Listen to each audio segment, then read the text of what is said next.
Hai teman-teman yang berbahagia, berjumpa kembali dengan saya Dr. Andri, spesialis kedokteran jiwa dari Rumah Sakit Omni Alam Sutra Tangerang. Kali kesempatan ini saya mau berbicara tentang otak. Ya, otak kita ini memang salah satu organ yang luar biasa, walaupun beratnya cuma 1,5 kilogram sampai 1,7 kilogram, tetapi mempunyai fungsi yang sangat penting. Orang bisa nggak punya jantung diganti dengan jantung buatan, orang bisa punya cuma sepertiga atau seperempat hati atau lever, tetapi kalau orang punya setengah otak nggak bisa hidup dia. Dan di dalam kesempatan kali ini saya ingin memberitahukan kepada teman-teman tentang cara merawat otak. Nah, teman-teman tahu pastinya mengapa kita mengatakan harus merawat otak. Karena otak inilah yang menjadi sumber segala pikiran, perasaan, dan perilaku kita.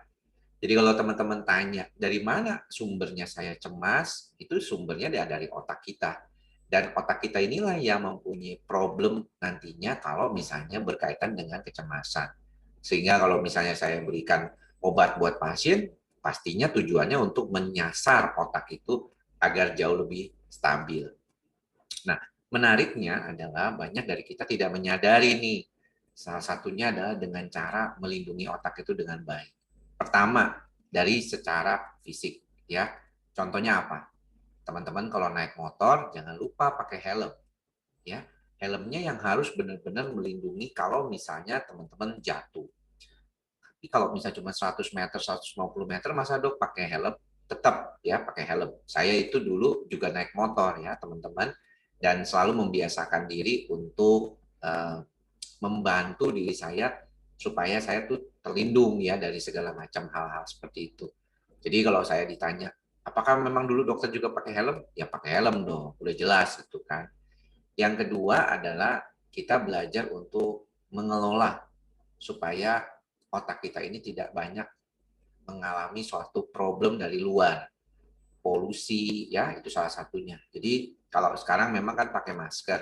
Tapi kalau misalnya nanti ke depannya kalau kita sudah mulai lepas masker, pada saat Anda berada di jalan yang polusinya tinggi dengan asap kendaraan bermotor, itu sebaiknya Anda menggunakan masker. Jadi proteksi terkait dengan kondisi asap ya ataupun zat-zat berbahaya yang ada di dalam tubuh kita.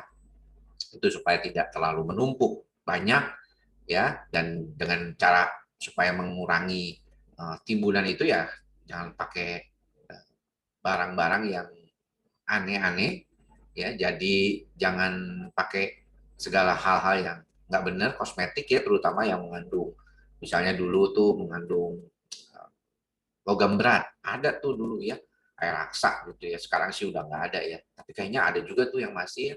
Terus yang kedua ya jangan sampai terhirup zat-zat berbahaya juga ya, karena itu nantinya akan punya pengaruh juga terhadap otak kita. Kemudian yang paling penting adalah jangan lupa untuk makan dan minum yang baik ya, teratur, terutama adalah bagaimana kita mengatur otak kita supaya mendapatkan asupan protein yang baik, karena sumber dari penggunaan protein di otak ini adalah dari makanan yang kita makan ya. Jadi buat apa tuh? Itu buat membuat neurokimiawi otak stabil, serotonin, dopamin, norepinefrin, itu semuanya adalah dari sumbernya dari sana. Jadi itu yang harus penting kita perhatikan juga. Dan yang utama juga yang harus diperhatikan adalah memberikan asupan informasi kepada otak kita. Karena seringkali nih otak kita nih kelebihan beban karena terlalu banyaknya informasi. Betul bahwa otak kita akan terus belajar, bagaimanapun juga dengan mengatakan kepada diri kita bahwa, loh, kan otak kita bisa belajar dok terhadap situasi tertentu. Betul, tapi harus diperhatikan bahwa otak kita ini juga punya kemampuan terbatas dalam mengelola informasinya. Ya, kadang-kadang kecemasan bisa timbul karena kita tuh terlalu banyak memasukkan hal-hal yang negatif ke dalam otak kita. Dan ini jangan sampai menjadi problem ya buat teman-teman semua. Oke ya, jadi sedemikian singkat kuliah pada kesempatan kali ini. Mudah-mudahan teman-teman bisa membawa diri teman-teman menjadi lebih baik lagi. Tetap belajar ikhlas, sabar, dan sadar. Semoga kita bisa semua berbahagia. Sampai bertemu lagi di lain kesempatan. Salam sehat jiwa. Bye-bye teman-teman.